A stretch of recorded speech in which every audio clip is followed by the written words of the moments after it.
মহরম ও উল্টো রথযাত্রা নিয়ে লাভপুর ব্লকে প্রশাসনিক বৈঠক থেকে মহরম কমিটিগুলিকে লাইসেন্স দেওয়ার বার্তা প্রশাসনের। উপস্থিত ADDI, SP, SDPO, OC, BDO, CI.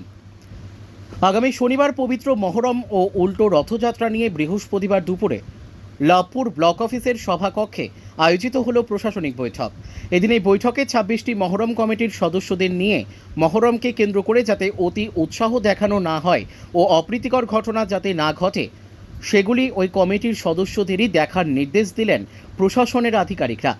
উপস্থিত ছিলেন অতিরিক্ত পুলিশ সুপার রানা মুখোপাধ্যায়, বোলপুর মহকুমা পুলিশ আধিকারিক রিকি আগরওয়াল, লাভপুর ব্লক সমষ্টি উন্নয়ন আধিকারিক শিশুতোষ প্রামাণিক, সার্কেল ইন্সপেক্টর মিঠুন ব্যানার্জি, বিধায়ক অভিজিৎ সিংহ প্রমুখ। এই বৈঠক থেকে বিধায়ক ও অতিরিক্ত পুলিশ সুপারকে বলতে শোনা যায় যে মুখ্যমন্ত্রীর নির্দেশে এবার থেকে যে সমস্ত মহরম কমিটিগুলি আছে সেই কমিটিগুলোর নাম প্রশাসনের খাতায় নথিভুক্ত করতে হবে। 10 বছরের পুরাতন যে সমস্ত মহরম কমিটিগুলি আছে তারা সংশ্লিষ্ট এলাকার থানায় গিয়ে রেজিস্ট্রেশন করতে পারবে বলে জানান জেলা অতিরিক্ত পুলিশ সুপার রানা মুখোপাধ্যায়।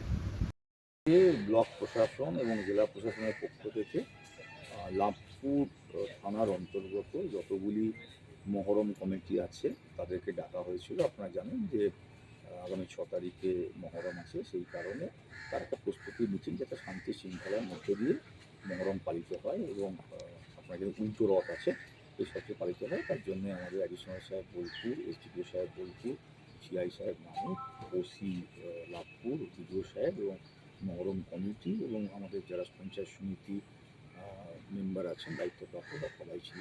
তো শান্তিপূর্ণভাবে আলোচনা হলো এবং লাভপুরে আপনারা জানেন যে প্রত্যেকটা যে ধরনের ধর্মীয় অনুষ্ঠানের আগে এই ধরনের মিটিং হয়, সারা জেলা জুড়ে হয়, সারা রাজ্য জুড়ে হয়। মাননীয় মুখ্যমন্ত্রীর নির্দেশে এটা সব জায়গাতেই হচ্ছে এবং জেলা প্রশাসনের ডিএম সাহেব এবং এসপি সাহেবের নির্দেশে সব ব্লকেই হচ্ছে, সব থানায় হচ্ছে। আগে যেটা এখানে হলো খুব ভালোভাবে হলো, সবাই একমত হলেন যে হ্যাঁ নিশ্চয়ই মাননীয় মুখ্যমন্ত্রী যে কথা বলেন ধর্ম নিজের উৎসব সভা।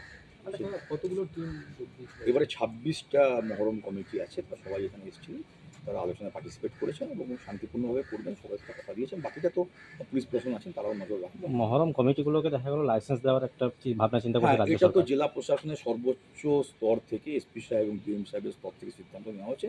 আমরা শুধু আজকে মিটিংয়ে সেটাকে ওনাদেরকে জানিয়ে দিলাম, উই জাস্ট কমিউনিকেটেড দেন যে তোমরা যারা 10 বছরের উপর যেসব কমিটি আছো তোমরা অ্যাপ্লাই করো আমাদের থানার বড়বাবুর কাছে, ওনারা কনসিডার করে ভেরিফাই করে দেখে নিয়ে যা আইনগত ব্যবস্থা নেওয়ার নেবেন। ঠিক আছে।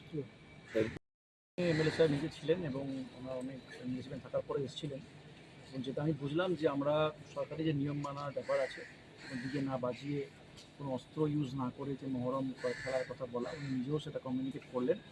তারই সঙ্গে আমরা এটাও বার্তা দিলাম যে আমাদের উল্টো রথে মহরম যেগুলো সেখানে হবে সেখানে পুলিশ প্রশাসন থাকবে, পুলিশের প্রোটেকশন থাকবে। বর্ষাকালকে মাথায় রেখে আমরা সেই মহরম কমিটি রথ করাবো এবং আমরা আশা করছি কোনো রকম সমস্যা ছাড়াই আগে প্রতি বছরের মধ্যে এবারও দুটি প্রোগ্রামই অত্যন্ত ভালোভাবে হবে এবং সেটার জন্য আমাদের এমএলএ সাহেবের টিম পুরো থাকবে, সেদিনকে আমরাও থাকবো, ফলে আশা করছি ঠিকঠাক হবে। মহরম কমিটিগুলোকে যে রেজিস্ট্রেশন করার কথা বলা হয়েছে সেটা কীভাবে রেজিস্ট্রেশন, থানায় গিয়ে রেজিস্ট্রেশন? থানায় গিয়ে অ্যাপ্লাই করবে, 10 বছরের পুরনো যে কমিটিগুলো আছে তাদের অ্যাপ্লাই করার পর আমরা ভেরিফাই করে আস্তে আস্তে একটা করে আমরা থ্যাংক ইউ।